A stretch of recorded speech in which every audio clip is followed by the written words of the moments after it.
Montague Chelmsford Reforms 1919. Montague Chelmsford Reforms was the brainchild of Lord Montague, Secretary of State for India, and Lord Chelmsford, Viceroy of India. Lord Montague came into power when Chamberlain, the Secretary of State for India, resigned in 1918 at the end of the World War I, and then the Montague met with Lord Chelmsford, and they reached on this conclusion that now the weaknesses and the flaws of the Indian Act 1909 must be modified and new reforms should be introduced in India.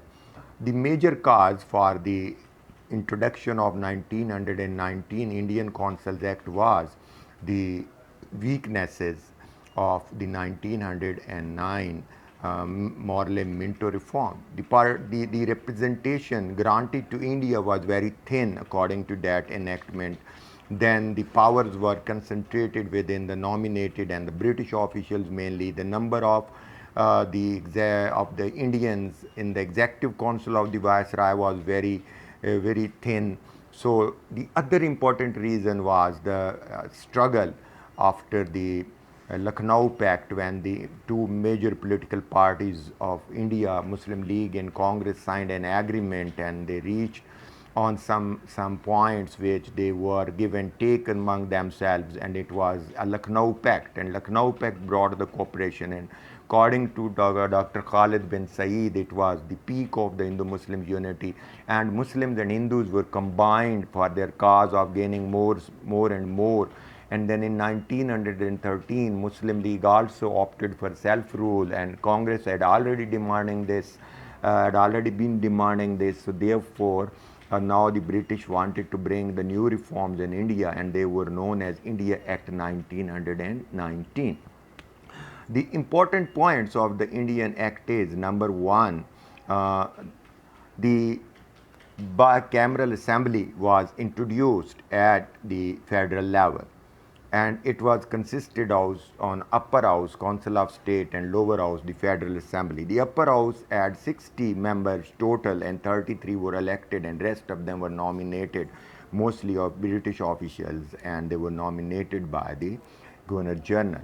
And the federal assembly, 145 members were to be elected, and 133 were elected, and rest of them were the nominated. As far as concerns the British High Commission, British government established the Indian High Commission for the state of India, and they gave it a self-rule. As the second important change that they brought, it was the diarchy system. Under this diarchy that they introduced at the provincial level, the powers between the British and the Indian elected members were divided. So when we use the word diarchy, it means the division of power between two governments, and two governments would one part of the government would be answerable and the other one would not be answerable. When we say one part is accountable to the parliament, other is not accountable to the parliament, that means in this Indian Councils Act that the powers that were known as the transferred subjects and given to the local Indian ministers, they were answerable to the parliament. As far as the Governor General and the governors of the provinces, who were very powerful in this they were not answerable to the parliament. The budget of the parliament was to be passed by the parliament or the legislative assembly, but the 80% of the budget was passed by the Governor General at federal level, and at the provincial level the budget was passed and approved by the governors. And the reserved in the diarchy, the reserved subjects were, number one, in the reserved subjects, the British Governor General was responsible for defense of India, foreign affairs, revenue, communication, and at the local, at the provincial level, the governors were responsible for revenue, for law and order, for maintenance of the religious harmony amongst the, and passing of the legislation regarding the law and order in these provinces. And in the transferred subjects, the ministries which were given to the Indian elected member, they were irrigation, health, forest, education, and other this kind of very unimportant ministries were given to the Indians. So this diarchy was also implemented in India, and the this act is not very popular amongst the Muslim League leadership and the Congress, because Congress wanted more and more in this, and that was not given to them. Congress wanted self-rule, but self-rule was not given to them. And second, since the Jallianwala Bagh, Mahatma Gandhi or Mont Karamdas Gandhi, who later came to be known as Mahatma, he had become the leader of India. You know, before Jallianwala Bagh, he got very seriously ill after his return from South Africa, where he went for the practicing law as a barrister, but he was expelled and thrown out from a railway compartment despite having the first class ticket. But he was sent out of the he was thrown out by the Britishers. So he became very annoyed and he left it. Then he came to India.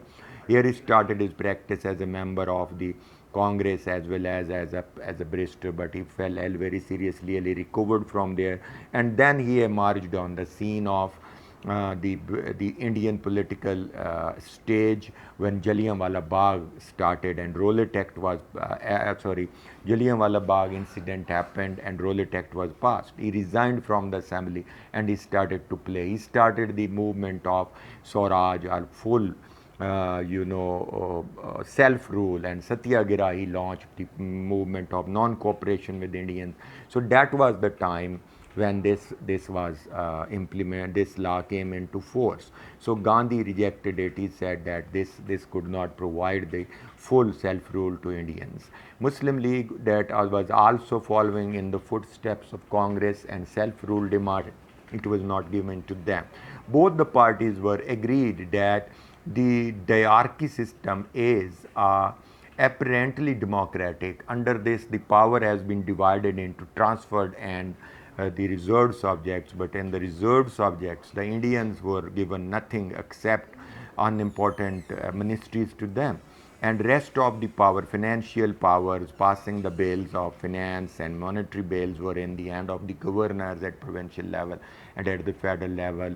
Law and order, police, armed forces, as well as intelligence agencies, railways, communication, and revenue, that was in their hands.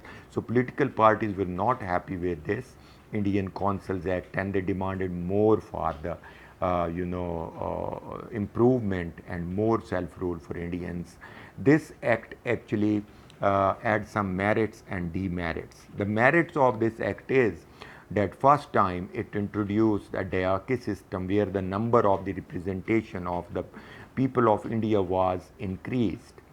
The demerit of this representation is the number of voters remained very small, because only taxpayers, school and college graduates, they could cast vote, or businessmen and landlords and advocates could cast their votes. Common man was not given the right. The franchise was increased in this act, but franchise was not increased, one man one vote. So that was another part of the criticism from the political parties. And other important criticism is that the merit is that British actually gave the impression, perhaps they have given the self-rule to the Indians at the provincial level, but it was not a self-rule. It was very controlled democracy that refrained to the British officials only, and British gave a bit of democracy to local people, which suited to prolong their rule. And then separate electorate they increased to other communities like Sikh and others. So that was another demerit according to Congress, but to Muslim League it was a very important issue that they had. It was expanded. So this topic is concluded here, and we would go for Khilafat movement in the next lecture in detail. Keep on watching Dr. Nasser Hussyn and um, receive these lectures on Pakistan Studies, MA Pakistan Studies, and CSS candidate. I actually present very brief analysis. I just led the students towards the destination and leave them the room for their research. Now, what are the important questions? What were the main features of 1919 Indian Act or Montague Chelmsford Reform? Explain. And second important question which may be given, that is, what is diarchy? Explain the concept of diarchy, its merits and demerits.